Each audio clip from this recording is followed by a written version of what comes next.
நம்ம நக்கீரன் டிவியோட தொடர்ந்து இணைந்திருக்க பெல் சிம்பிளை கிளிக் பண்ணுங்க.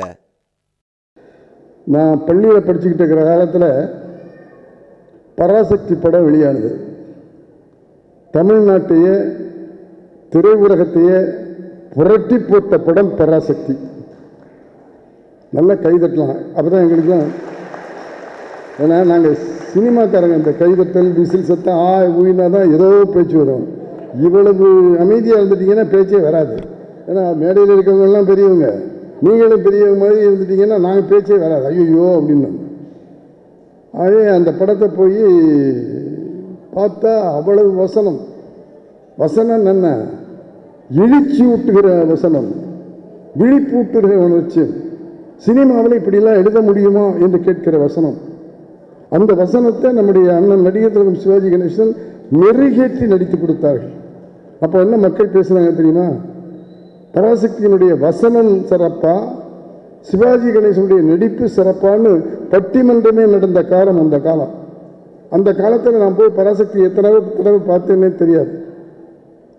இந்த படத்தை பார்த்து பார்த்து கலைஞர்களுடைய வசனம் மனப்பாடமாகி அண்ணனுடைய நடிப்பு மனசில் பதிஞ்சுக்கிட்டு பள்ளிக்கூடத்தில் போய் அதே மாதிரி பேசி நடித்து தான் முத மாணவர்களிடத்தில் பாராட்டு வாங்கினேன்.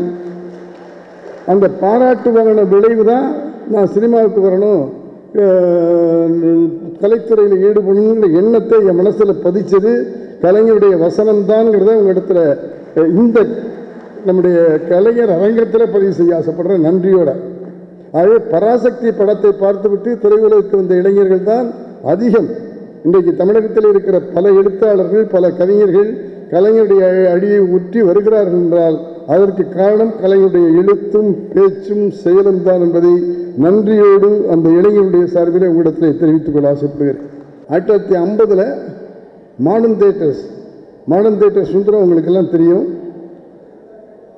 அவர் மந்திரி குமாரின்னு ஒரு படம் எடுக்கிறார். எம்ஜிஆர் நடிகராக போடணும்னு கலைஞர் அவர்கள் சொல்கிறாங்க. அந்த மாடர்ன் தேட்டர் சுந்தரம் கொஞ்சம் முரட்டுத்தனம். நான் அங்கே போய் படம் பண்ணியிருக்கேன். அவர் அறையில் ஒரு சேர் இருக்கும், அந்த சேருக்கு பின்னால் சவுக்கு இருக்கும். அவருக்கு எதிரில் யாருமே உட்கார்ந்து பேசுறதில்லை. நம்முடைய கலைஞர் மட்டும்தான் அவருக்கு எதிரில் உட்கார்ந்து பேசுவதற்கு இடம் கொடுத்தார். அப்படிப்பட்ட சுந்தரம் அவர்களிடத்தில் எம்ஜிஆரை போடலாம் என்று சொன்னபோது, எம்ஜிஆருக்கு இந்த இடம் கொஞ்சம் பள்ளமாக இருக்குது, மூவங்கிட்ட பள்ளமாக இருக்குது, இதை படத்தில் பார்க்குறதுக்கு அசிங்கமாக இருக்கும், எனக்கு என்னமோ அவ்வளோ திருப்தியாக இல்லைன்னு சொன்னார். உடனே கலைஞர் என்ன சொன்னார் தெரியுமா? இங்கே தானே பள்ளமாக இருக்குங்கிறீங்க, அந்த பள்ளத்தை மறைக்கிற மாதிரி ஒரு தாடியை விட்டுட்டா சரியாக போயிடும் அப்படின்னு ஒப்பனை கலைஞராகவும் எம்ஜிஆருக்கு தாடியை விட்டு எம்ஜிஆரை நடிகராக்குகிற பெருமை கலைஞர்களுக்கு உண்டு. பராசக்தி படம், அந்த படத்துக்கு இசையமைப்பாளர் சுதர்சனம், அண்ணன் சிவாஜி அவர்கள் அறிமுகமான படம். இந்த பாட்டுக்கு மெட்டுக்கு பாட்டான சினிமாவில் ஒரு இது உண்டு. கவிஞர் பாட்டு எழுது மெட்டு போட்டால் அது பாட்டுக்கு மெட்டு, மியூசிக் டைரக்டர் மெட்டு போட்டு பாட்டு எழுதுனா அது மெட்டுக்கு பாட்டு. அந்த பராசக்தி படத்தில் சுதர்சனம் ஒரு மியூசிக் போட்டிருக்காரு.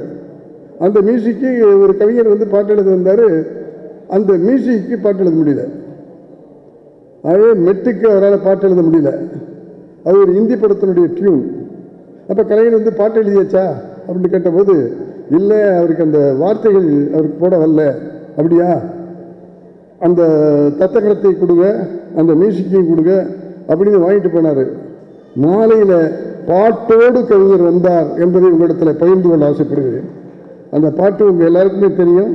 பூமாலை நீயே புழுதி மண்ணீரே வந்து ஏன் தவழ்ந்தாய் என்பது அந்த ஸ்ரீரஞ்சனி குழந்தைய வச்சுட்டு உருக்கமாக பாட்ட அந்த சுச்சுவேஷனுக்கு தகுந்த மாதிரி மெட்டுக்கும் பாட்டு எழுத தெரியும் என்று நிரூபித்தவர் கலைஞர் அவர். எம்ஜிஆர் நடித்த எங்கள் தங்கம்ங்கிற படம், அதில் நம்முடைய மெல்லிசை மன்னர் MS விஸ்வநாதன் அவர்கள் மியூசிக் கம்போஸ் பண்ணி மியூசிக் வாட்சி காமிச்சிட்டு இருக்காரு. கவிஞர் வாலி பாட்டு எழுதிட்டு இருக்கிறாங்க. மியூசிக் தகுந்த மாதிரி வரிகள் சொல்லிட்டு இருப்பாங்க, ஒரு வரியாக சொல்லிட்டு இருப்பாங்க. அப்போ அது எம்ஜிஆருடைய படம், எம்ஜிஆருக்காக வரக்கூடிய பாடல். அப்போ வாலி அந்த முதல் வார்த்தை சொன்னார், நான் அளவோடு ரசிப்பவன். முதல் வரி நான் அளவோடு ரசிப்பவன். அடுத்த வரி அவருக்கு வரல, யோசிக்கிறார் அடுத்த வரி என்ன போடலாம் அப்படின்னு. இன்னும் நம்ம கலைஞர்கள் வந்தவங்க என்ன பாட்டு இல்லையாச்சா அப்படின்னு உள்ள. இப்போ வாலி சொன்னார், நான் அளவோடு ரசிப்பவன் முதல் வரி எழுதிட்டேன், அடுத்த வரி என்ன போடுறதுன்னு யோசிச்சுக்கிட்டு இருக்கிறேன். என்னையா யோசிக்கிற, எதையும் அளவின்றி கொடுப்பவன் எழுது.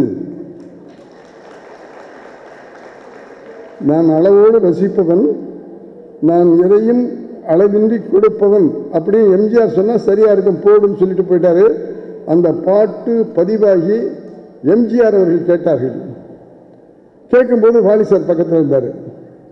எம்ஜிஆர் கேட்டார், நான் அளவின்றி கொடுப்பவன் எழுதியிருக்கீங்களே, ரொம்ப அருமை வாலி அப்படின்னு அவரை கட்டி பிடிச்சி முத்தம் கொடுத்தாரு.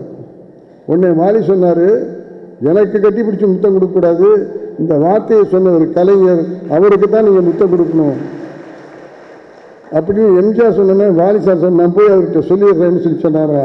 ஆகவே கலைஞர் சொன்ன ஒரு வரி கூட எம்ஜிஆரால் முத்தம் கொடுக்கப்பட்ட வரி என்பதை உங்களிடத்தில் பகிர்ந்து கொள்ள ஆசைப்படுகிறேன்.